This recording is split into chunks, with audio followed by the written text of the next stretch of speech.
Lewis Brice, welcome to the Big Idea Podcast. How you doing, Lewis? Doing so good. Thanks for having me. Man, thanks for being on here. It's crazy times in the world right now. Oh, so many crazy things going on. We got coronavirus being passed around. We got, I think now though, we realize more that it's very, very possible to, in a way, see the future. I mean, not knowing exactly how it's going to work, but, realizing that, people did write about this a long time ago. It's kind of easy to see where society is going towards. And it's a good way to look at investing too. Like if you want to invest, okay, what's going to be in 30 years? On the music side, people invested into buying records, this, that, and the other. Now, if way back in the day, if they would have done the streaming at the same numbers as payoff wise as you do like downloads, I mean, because now you get streams, you get 1 million streams, and like literally 1 million people, 1 million times heard a song. That maybe pays out to about $5,000. Yeah, that's incredible. Where if you sell 1 million songs, that's $1 million, right? If not more. And so it's crazy to see. Back in the day, they didn't know what streaming was. That was before streaming was a thing. And now, this day and time, I mean, streaming is the thing as an independent artist. Anyway, outside of being a signed artist, streaming is where you kind of direct your attention to more than radio, because as an independent artist, unless you have a record deal, radio is kind of obsolete for you as an option. But the thing in the independent world, and it's still kind of a monopoly. Like you still have your people in the independent world that it's still hard to get to. Like John Marks, like he is the king of Spotify, but he is one of the coolest, nicest people in the world. What I love about John, like if he tells you he's gonna do something, he's gonna do it. Oh, nice. And he doesn't cut any corners. He tells you the honest truth. And but he's a gatekeeper for Spotify. He really is. Yeah. And so, but also same thing with Sirius Radio, like J.R. Schumann. He's the gatekeeper. Yeah. And those guys being in that position, it's hard to get to them because I mean, you got as an independent, those are your as an independent artist. That's where you try and go. Right. And so they have people hitting them. I mean, constantly. Yeah. Well, I saw a. One of my favorite speakers is Nito Kobin. He was talking about what is power. It's like, what is it? Is it money? Is it this? Is it not? Power equals access. Like, can you pick up the phone and call somebody and get them to respond? How many people can you do that with? Yep. Power equals access. So those guys, everybody wants access to them because they can make or break a career, and that is true power they have. And having more people like that in your Rolodex that you can call, that's more power that you have. Yeah. I think that looking at, like, hearing what you're saying, I mean, okay, let's look at the music industry in 5 years and 10 years. What does this look like? And what do you think 5 to 10 years ahead looks like? 5 to 10 years for me, in my world, I still think radio will be king, just because, I mean, it's radios. And there's certain, they have their hands on the record labels. And that is the main, like, you get a number one song on the radio, you're going to have an abundance, millions of, because people will stream it from the radio. I still think radio will be king, but it's going to be a way bigger playing field. And right now, it's great for independent artists because streaming is the takeover. I mean, your Spotify, your Apple iTunes music, Apple Music, like you don't really even have iTunes anymore. You have Apple Music. People don't even download songs anymore. They just go to a playlist, or they just go download your radio station, or they don't really download your song. They stream your song. So I mean, streaming is where it is. 5 years from now, and as an artist, you shoot for streaming. As an independent artist anyway, you shoot for your streams, because that's just that's what everybody's listening to. It really is. There's still one holder. iHeartRadio is over everything. iHeartRadio is over, and it started. It wasn't that. It used to be Billboard. But iHeartRadio is over Billboard now. I mean, like that's the king of it all. Like, because you got your secondary radio stations, you can get played on those all day, but it doesn't move a needle. And I had a song, Best X Ever, I put out. It was played 30 times a day in Boiling Springs, Kentucky. Coming up there. I went up there to play a show, and we had a decent crowd. Not one of them really knew the song. And they lived in Bowling Spring, and this radio station played it 30 times a day for like a month and a half. It's crazy to think about that, right? Yeah. Just that little bit, but then you get one song on the Billboard top 30. I mean, you can have a whole career. You get a top 30 on Billboard, you can literally have a whole career out of that. the fact that you said iHeart's kind of ahead of it all, that makes sense because they're probably going in working the streaming. They're probably going in working the different digital platforms. They see the power of it, but they also have a stake in making sure radio stays relevant. And that's the thing. They are doing streaming. Like iHeartRadio has their streaming station. They have all that stuff, but they have so much a hold on thing because all the record labels are trying to get there, and all their artists are still the record label pushes their artists to the radio. That and that's their business. Sure. Independent labels, such as for instance, my buddy Nick Norman, he's going in. He signed. It's a little, and I'm kind of in the same boat. He signed an independent record deal. They just did his record, but again, they're not going. They ain't worried about radio. Like you think about Sturgill Simpson. They ain't worried about radio. They're just worried about getting the music out there. And those are the guys. The independent world is where streaming is their, is their nest, is their nest egg. And that's where they ain't worried about Sirius radio. They ain't worried. They were literally just wondering about streaming, just putting the music out there and letting the music do the rest. And that's what's cool about some of these artists. Sturgill Simpson's awesome. Tyler Childers, great stuff. Like you've never heard them on the radio, right? But they got a cult following, even like somebody like Colt Ford now, Colt Ford, he ain't worried about radio anymore.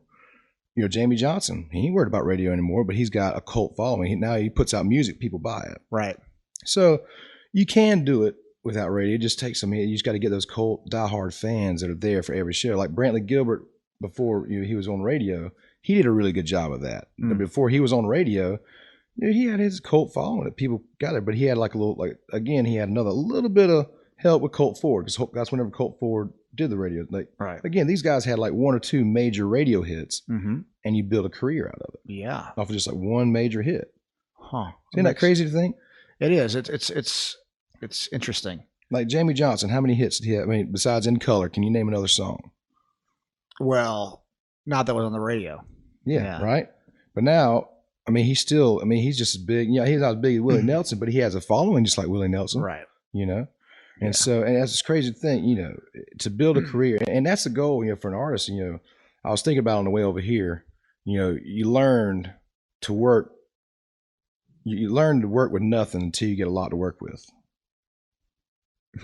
Yeah, you do. That's a great quote. Yeah, I was kind of thinking about that when I was over here. On Dry to Rub, man, for me, that's kind of my grind. Like I ain't got a whole lot to work with. I'm still, I'm a working artist. I don't have a lot to work with, but I make the most of it. And then, and my goal is to at some point have a lot to work with. Have that transition over, because if you get one big hit, all of a sudden, then you got a lot to work with. But also, it doesn't mean you actually start working harder. With more success, I feel you got to work harder because you have more people to work with and you have more things to work with, but you have to work harder to uphold everything that's coming in your direction. I think for most people, Lewis, but like one of the things that I know about you, and I think that everybody that really follows you knows, that you're probably the hardest working guy that any of us know in the music business as far as musicians, touring. You have been on the grind. Yeah, we've been grinding for a long time. 14 years I've been in Nashville come March. Yeah, so talk about that, because that is your reputation. You're one of the hardest working guys that any of us know. You got great music. You've got a nice base of listeners now on streaming. I'm looking at your Spotify numbers. Yeah, they're moving right now. They're moving. And it's cool. I've grinded for a long time, and I've always had a thing. And my grind is, I could go out there and play all the cover gigs, and I could do that, but I chose not to. And there's a lot of people that make a lot of money doing just cover gigs. But my thing is, I kind of put myself in the world. Like I started writing music, and when I cut my teeth, when I started really going, when I made my decision, I was 23. I remember the day I was like, I had a couple different options of what I was gonna do. I was like, all right, I'm either go run my daddy's electrical business and dig ditches for the rest of my life, or finish my school, or come here to Nashville and do things and play music for a living. And so, actually I was 26 when I made a decision. I moved to Nashville when I was 23. I was just being a kid, as bartending. First week when I got here, I was in a band the next week, and so the duo, and ended up straight into it. But my grind over the year, when I made my decision at 26 to do nothing but music, I quit bartending. I quit that, but I was fortunate enough to get a little small pub deal through my brother and whatnot, and still, I mean, I still got to grind outside of that to still pay bills, you know. And but it's really cool. When I made that decision, I learned 25 songs, 25 cover songs.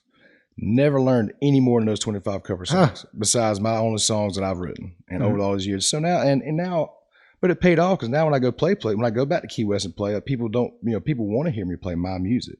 I'm really a real stickler of playing my music. Is driving it, because I mean, you look at somebody like Willie Nelson, in my opinion.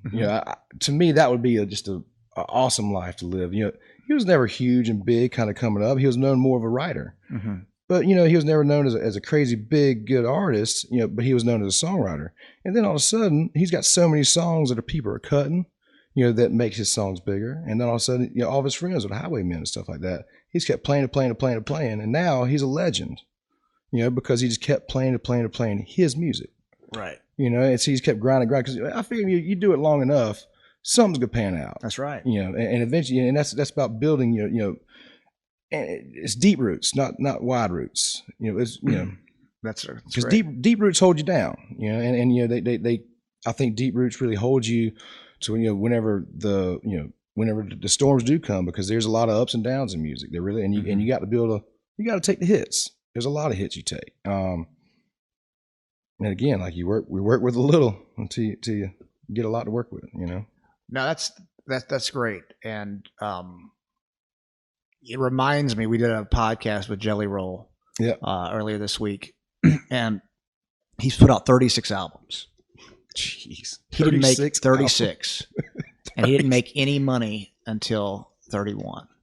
And I was telling him, like, man, a lot of people would quit after 2, quit after 10, whatever, 30. But, the point is a lot of what you're saying, you hit the ground running, like not quitting.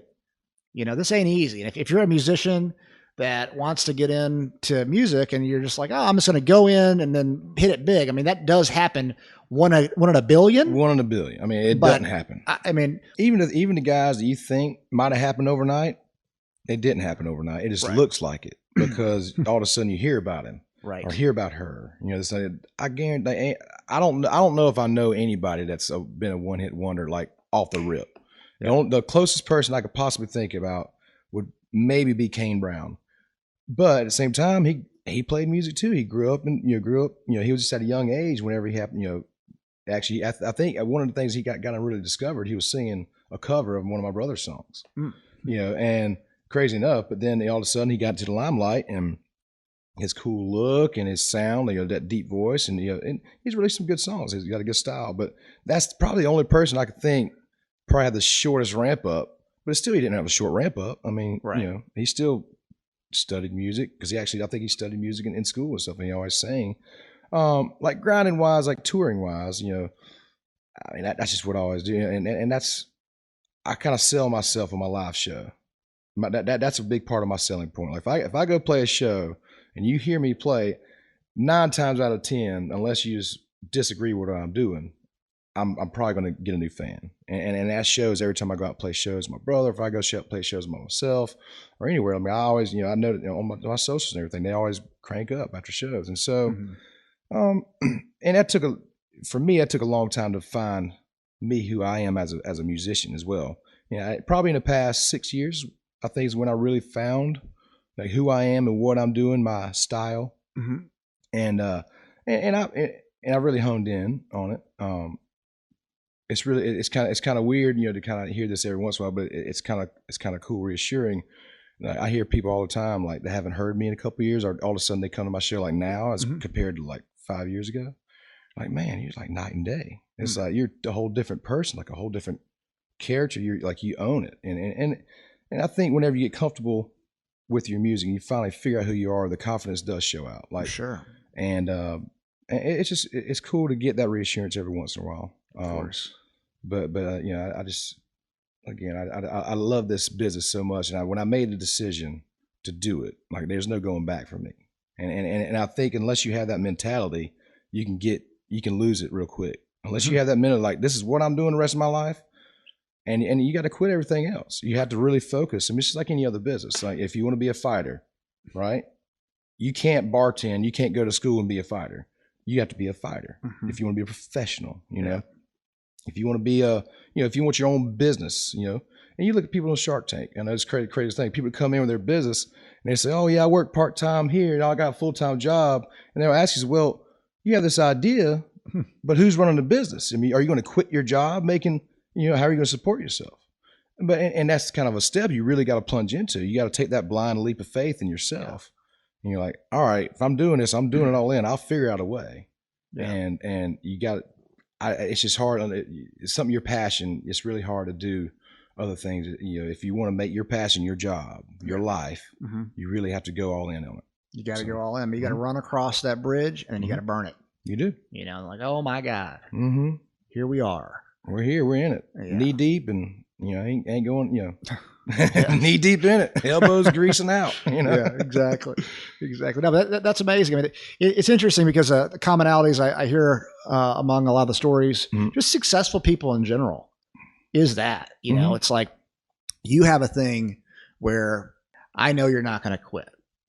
You're on that grind, and now you're doing well, and it's really starting to work for you. But there were probably times where people suggested, "Oh, are you sure you want to do this?" Or, all those things. How did you deal with those questions? I'm stubborn. I really am. And people say, even my dad, I've talked to my dad, a bunch of times, I ain't no young buck anymore. This is, 6-7 years ago that he was like, "Lewis, you ain't getting no younger now." And he actually told me, he was like, "Man, you're moving pretty fast. You might want to slow down and, kind of see things." And that's when I was really moving a lot. And I still am. But I took that notion. I wrote a fast song called "Slow Down," and I think it does help when people see, they look at me, they're like, "Well, all right." Even in the music industry, music business people, they're like, the suits, they're like, "All right, we've seen him around town for a while. He ain't going nowhere." Right. So, and at some point, they're like, "All right, well, maybe he is all about this thing. Like, what has he got going on?" It gets them more interested. It's like, they see a product that's going to be there forever. Right. And I think that kind of gives people confidence in the music as well. I think if they sense that confidence where, all right, this guy ain't going nowhere. He's going to keep batting down the doors. He's going to keep hitting it. He's going to keep grinding. He's going to keep putting out music. He's able to sustain. Well, you know what else it does, Lewis? Like, think about this. So, you've been grinding for a long time. You're out there. The people that are in the music business, they're successful people, right? So you're dealing with, they're successful in whatever way. And when they see you still there, they like to be successful. Generally, it's the same type of thing. You don't quit. You keep things moving forward. And I think that's what you've done is, and that's what they see is they see that you haven't quit, and they're like, that's me. That's how I am. Yep. He hasn't quit. We'll give him a shot because we know what it takes to really be successful, and he's got it. And I think that they've got to see it. We're all human beings. So, we all respect the grind. What I respect about, there's a lot of respect about you, but I really respect your hard work and dedication. I know you're not going to quit. And why? Because I see that. I know that about me too. I'm like, I see you. Yeah. Yeah. And that's back at you. Like, I've seen you. I've known you for years. And man, that's one thing I love about you. Like you put your mind to something, it's going to happen. And no matter how steep the hill is, you're going to climb it. That's what I like about you. And everything I've seen, just me talking to you, like, what I love about you is like, yeah, you're a very good, successful business person, but every business that I've ever seen you do is for the betterment for another person. It ain't necessarily, you ain't really worried about the wealth part of it. You're worried about building something that makes a difference, that helps somebody else out. And that's what I love about you and everything you've done so far. I really appreciate you saying that. But, life's about helping people and doing what you think is right. What's next for you in the next 12 months? Next 12 months, I got a lot on my plate, I believe. I just had, like I said, we just released I did a project, more or less an EP, but I didn't release a whole EP last year. I got it done, like 5 or 6 songs, mixed, mastered, ready to, to put out. Instead of putting out an EP, I decided to put out single by single. And in my brain, that's a whole other thought. We can get in that in a minute. But I did it, and my goal was to get 1 million streams per song. In my world, my brain, like it's overall 1 million streams kind of calculates to $5,000 to me. Okay. We spend about $5,000 per song, mixed, mastered, ready to put out on the shelf. So to recoup what I spend, I try and get 1 million streams per song. My first song I put out was Blessed. It got 1 million streams, and now it's up to 8 million streams. Wow. So think about that in numbers. It's I've done really well. That one song did really well. And that's what I was saying. You get successful at one thing, it can go a long way. It's a good business to be in. It's just hard. And Summertime Vibes, we put that out second. Just pushed it, and it got 1 million streams. The next song it was Nothing But TV On. We didn't really push it as hard, because it was kind of a transit. We were trying to get things moving, and that's why I kind of just put it out to keep music in there. Because you can tell whenever you don't, on my streaming platforms and all that stuff, I could tell whenever I don't put out music, my listeners go down. Like I started last month, I had 56,000 monthly listeners. I'm at 170,000 monthly listeners in 3-4 weeks. It's crazy. People, you get some out, you get, and that's the thing about, this game now.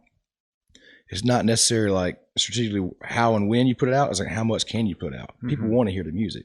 And so we just put out It's You 3 weeks ago. We're sitting at 370,000 streams in just 3 weeks. So it's rocking. Wait, how many? It's 370,000 streams. Oh, nice, man. In like 3 weeks. So we're going about 100,000 streams a week, which is great. And it's going to the same trajectory, if not better than Blessed was. So if that happens again, I've recouped what I did last time and then some. And so that's kind of the end of those batch of songs I finally released. And so now focus is on going forward. So I had a writing retreat last week. Went out for like 4 days. We came out with 8 songs, crushing songs, great songs. So now I'm sure I'll probably go in April, March, cut a new record.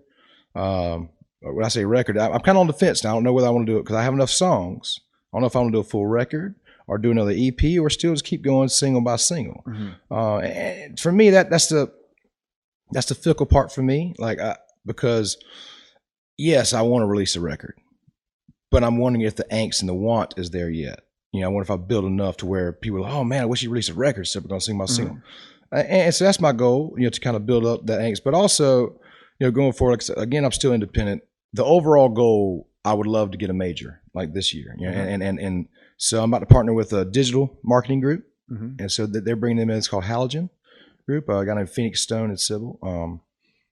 They're coming in. And so what their goal is, because I don't have, I do my own social media and stuff like that, but they'll bring in a team that does my social media. They focus on when and what to post. And they take ideas and try and make things go viral. That's all they do all day long. And so it's a digital thing. They want to try and get my numbers from me getting like 1 million to 5 million streams on a song to getting 20 to 50 million streams. That'd be great. And so as an independent artist, if I'm getting 20 to 50 million streams per song I'm putting out, my business is making money. I mean, we're making good money. And so that's another route of going independent wise, is like your Tyler Childers, like your Sturgis Simpsons. You put out music and you make things so viral that people want to have it. Right. And so at that point, I'm going to have the music ready to put an album out.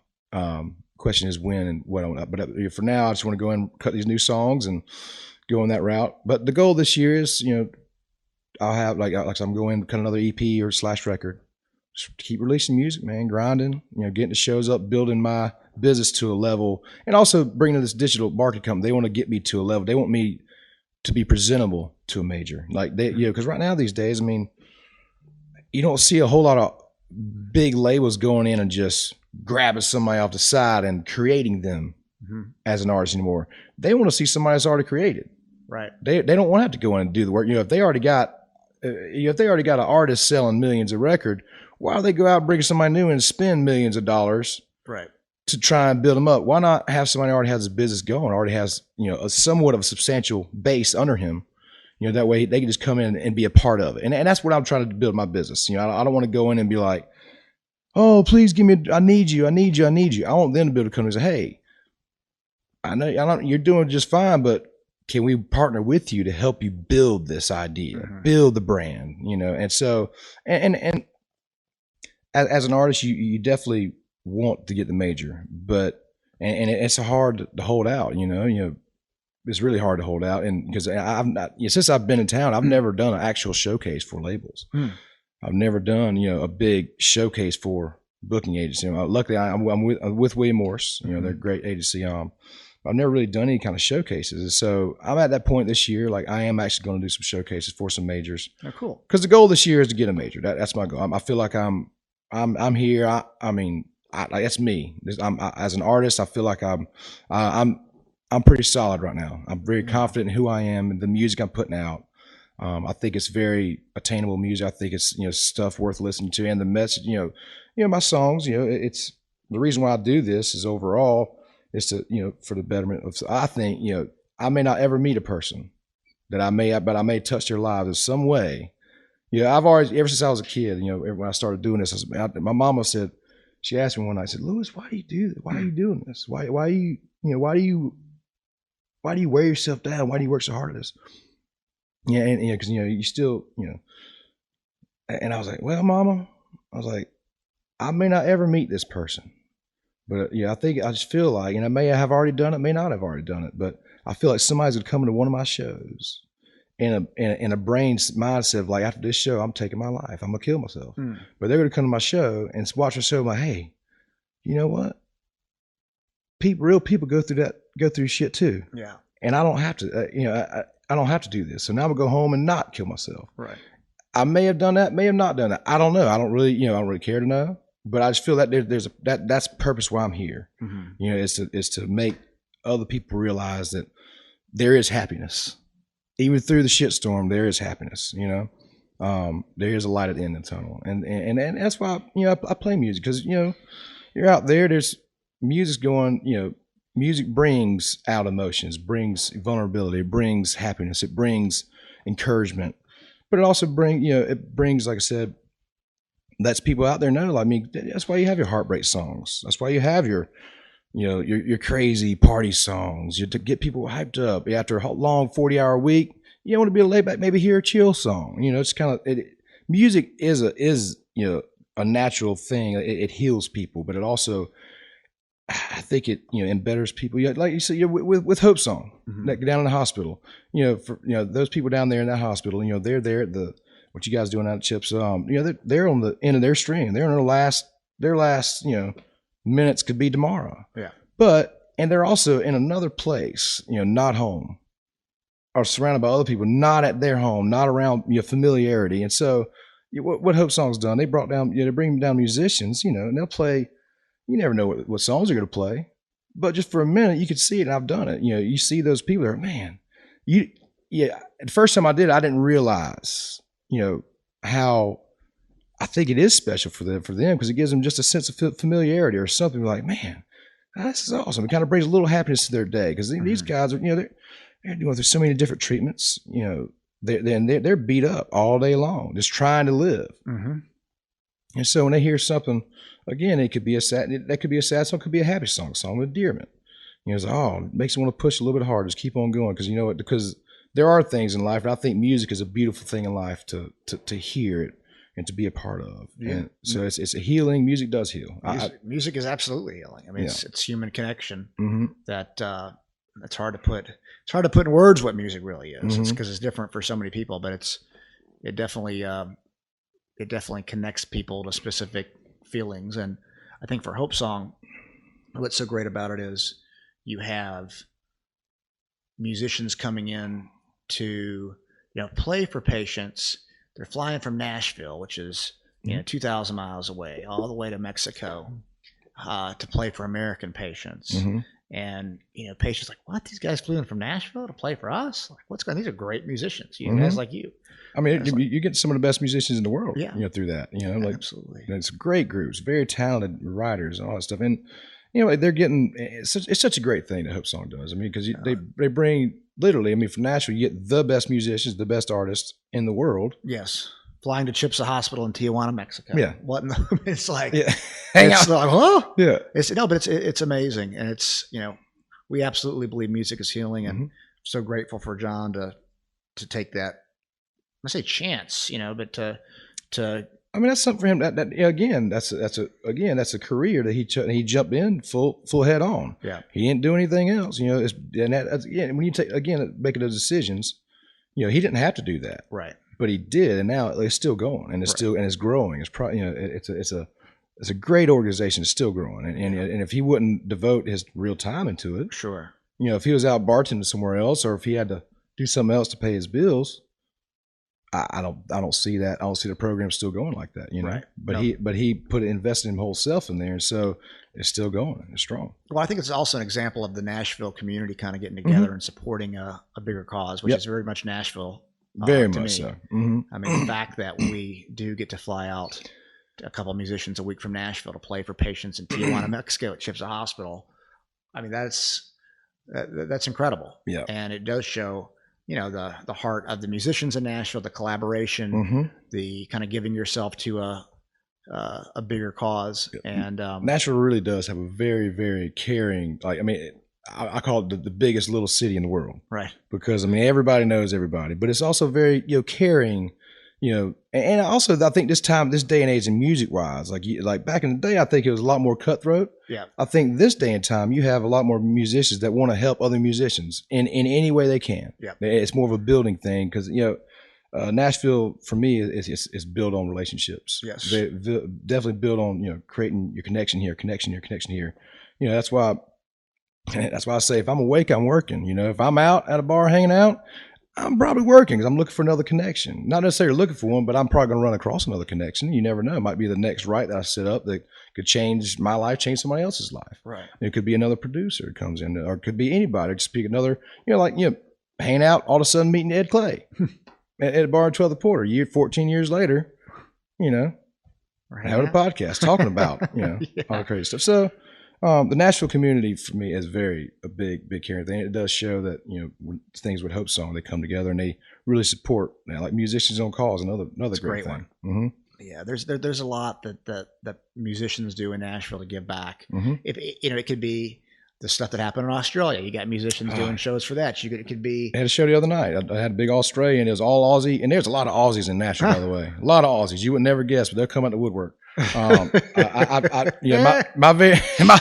very first band, I had two Aussies, Bruce Holloway and God rest his soul, and Colin Street. And man, one of the coolest people in the world. I said, oh mate, that's where I got my first tattoo. So I got "Don't Go Changing." I know it's a song, "Don't Go Changing." I didn't know this at the time. I never heard the song before. But before he passed away, it was like one of our last runs. I was in a band with David Oakleaf, and we're called LB and Oakleaf. But we were on our last little runs. We finally got back, and the band was about to kind of go our separate ways. And he was like, pulled me and said, "Mate, you're fucking a rock star, mate. You got a heart of gold, mate. Don't ever go changing. Don't ever go changing." So, yeah, and I took that to heart, you know, and a lot of reason that's a lot of my drive still about making music work, because Bruce believed in me.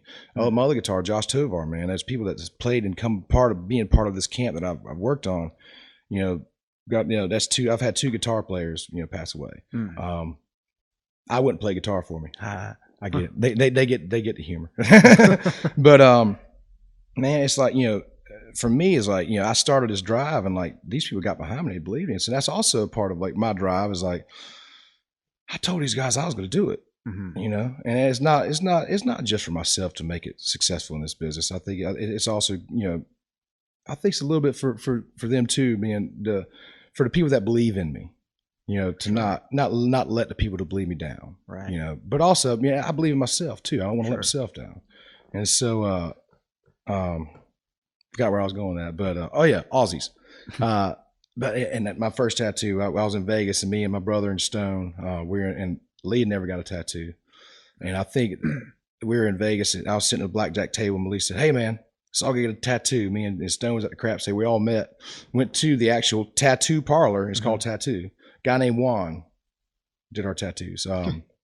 Lee and John Stone, they got their first date of their first number one. I think it was A Woman Like You. They got a little date on their arm, which thing is, it was it was a wrong date. It was a date of Blake Shelton's Honeybee. Right. But like me, the first thing I thought is, you know, I couldn't think of anything to give. I was like, you know what?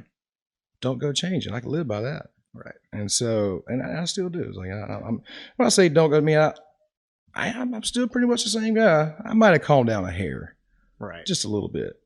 Well, there's things about you that you don't want to change, you know, and you can grow, Yeah. But what he's saying is your heart. The heart, right. Don't let that heart change. Right. And that's what I live by. I mean, my heart's still there. It's a driving, carrying force, Well, I mean, when I look at you over 14 years, I mean, I remember when I met you at 12th and Porter, I was like, this is the nicest guy. You're a bartender. I was very much into mixed martial arts at the time. I was like, man, Lewis, this guy's the nicest bartender. I didn't know anything about you other than this bartender was really nice. Always smiling, always just happy. And, I think that's what draws people in with you initially is the fact that you're just so kind and, just it's noticeable, I've been referenced as a chocolate lab before. There you go. Exactly. So, I mean, that's noticeable, but, over the years, I've watched you mature a lot, musically and just, you're 14 years older. I am Isn't that crazy? I could have my second driver's license almost. Yeah. There you go. And so there's the maturing, but you don't need to go changing who you are at the core, and that is a good person that cares about people, loves people, is trying to help people. That's doing your best to make a difference, and that's exactly what we're talking about on this podcast that you're still doing. So thank you for that, Lewis. It's that grind, man. I'm glad to be here. That's that grind. All right. Anything else you want to say, like to anybody out there that maybe want to get into the music business in Nashville, be a musician, anything? Well, I read a thing the other day that Sturgill Simpson said. I kind of do and I kind of don't agree with it. He was like, man, if you want to play music, you don't have to come to Nashville. Just jump in a van and go start touring. I mean, you can. But Nashville there's so many opportunities being here and being in Nashville. It's a great place to be. It's definitely a grind. I mean, like I said, if there's anything I can say, if you want to do it wholeheartedly. Don't do it half-assed. Do it for real. If you want to, it's just like anything else in life. If you could do it full force. All right. Well, Lewis, thanks so much for being on the podcast. And, thank you for having me, Ed. Let's chat again in about 6 months on here. Let's do it. All right. Thank you. Lewis Brice on the Big Idea Podcast. Peace. See y'all.